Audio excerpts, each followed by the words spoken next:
सबके ध्यान में होगा, जम्मू कश्मीर में भारतीय जनता पार्टी की गठबंधन सरकार थी।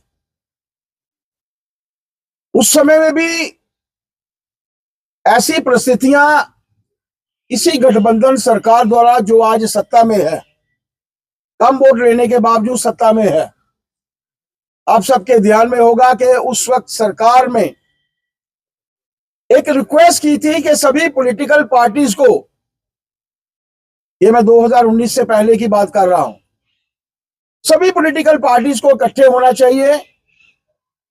जम्मू कश्मीर के कार्यों को आगे बढ़ाने के लिए सभी को इकट्ठे होना चाहिए। आप सबके ध्यान में होगा, कभी अपनी पुराने वीडियोस आप देखने का प्रयत्न करें। पहली पॉलिटिकल पार्टी में नेशनल कॉन्फ्रेंस के मुख्यमंत्री और पूर्व मुख्यमंत्री उस वक्त और उनकी टीम का कोई सदस्य नहीं आया था। की बात कर रहे हैं। फिर जब भारतीय जनता पार्टी की गठबंधन सरकार जम्मू कश्मीर में थी, फिर दूसरी बैठक हुई, इसमें कांग्रेस का कोई नहीं आया। आप सोचिए कि ये लोग कभी जम्मू कश्मीर के हित में इन्होंने कार्य नहीं किया।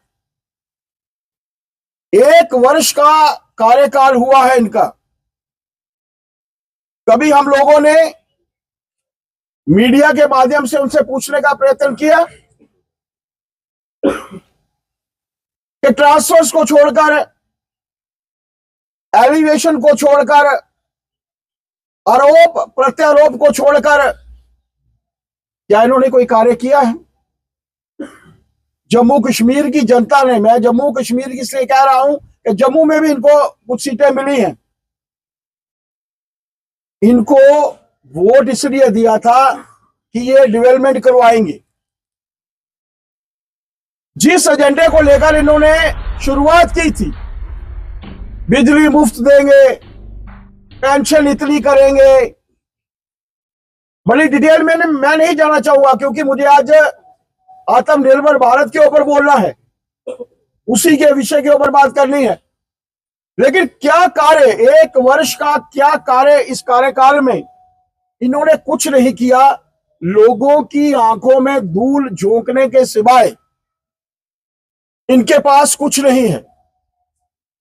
पुराना इतिहास 1953 से लेकर आजादी के बाद ही समझ लीजिए,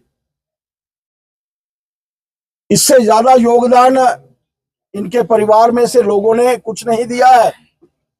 1 साल का अंतराल हम लोग तो चाहेंगे, अभी हम लोग शुरू करने वाले हैं। 1 साल में इनके मैनिफेस्टो में से कितने कार्य हुए हैं,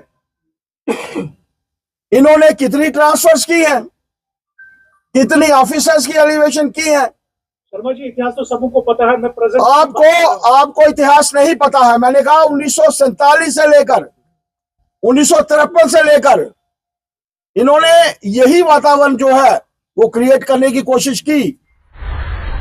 एक बात मानकर चलिए, ये भारतवर्ष है, ये डिफरेंट भारतवर्ष है, ये प्रधानमंत्री नरेंद्र भाई मोदी जी का भारतवर्ष है। जिस शख्स के साथ 140 करोड़ जनता खड़ी है, 2, 4, 5 को छोड़कर, उस भारत का कोई बाल भी जो है वो बांका नहीं कर सकता, ये मानकर चलिए। शर्मा जी, एक सवाल लूंगा। न्यूज़ 18 से सरोज हूँ। अभी एक डेवलपमेंट हुए जिसमें आरएसएस के 2 टॉप ऑफिशियल, जिसमें से एक नेशनल जॉइंट सेक्रेटरी और वही दूसरे नेशनल वर्किंग कमेटी के मेंबर हैं, श्रीनगर आए हैं। आप लोगों से अभी मुलाकात हुई है, और जो लद्दाख में इस वक्त हालात बन रही है उसका थोड़ा किस तरीके से डाउनलोड रहेगा? मुझे कोई ध्यान नहीं है। मैं कल परसों में पार्टी के कार्यक्रम के लिए एक वर्कशॉप थी हमारी। जी। अमूमन वर्कशॉप पार्टी कार्यालय जम्मू में होती है। इस बार पार्टी ने मन बनाया है, और पहली बार इतिहास में हम लोगों ने जनरल सेक्रेटरी भी जो है अनवर खान जी यहाँ से दिए हैं। पार्टी के हमारे बहुत से सीनियर लीडर अब लगभग बराबर मैं कह सकता हूँ कि यहाँ पे हैं। तो इसलिए मैं हर बार जितनी हमारी कार्यक्रमों की शुरुआत होती है, मैं जम्मू से भी करता हूं, और उसके पैरेलल जो है वो कश्मीर से भी करता हूं। मेरे ध्यान में नहीं है कि आरएसएस के कुछ लोग आए हैं। मैं पार्टी के कार्यक्रमों को लेकर और आज बांडीपुरा सुबह हम लोग 6 बजे निकले थे, कार्यकर्ताओं से मिले और एक एग्जीबिशन की हम लोगों ने शुरुआत की है। कल भी मैं सारा दिन पार्टी के प्रमुख कार्यकर्ताओं से मिलता रहा। अगर कोई आपके ध्यान में है कहाँ है तो मैं जरूर मिलूंगा। जो लद्दाख में जो अभी हुआ है, वो लद्दाख के विषय में मैंने बात कर ली। लद्दाख में जो अभी हुआ है, क्या बीजेपी वहां पे रीच आउट प्रोग्राम करेगी? क्या वहां पे जो लोगों का रोष है बीजेपी और मैंने इस विषय पे जवाब दे दिया है। और कोई हमें से अभी काफी टाइम के बाद ये राज्यसभा के इलेक्शंस होने जा रहे हैं, तो क्या हम उम्मीद करेंगे कि कश्मीर से बीजेपी की कोई नॉमिनेशन होगी, किसी फेस को देखा जाएगा? ऐसा है कि भारतीय जनता पार्टी की नीचे इलेक्शन कमेटी होती है, वो तय करती है। पार्टी का कोर ग्रुप जो है वो मिलकर तय करता है और उसके बाद फाइनलाइजेशन जो होती है पार्लियामेंट्री बोर्ड द्वारा होती है।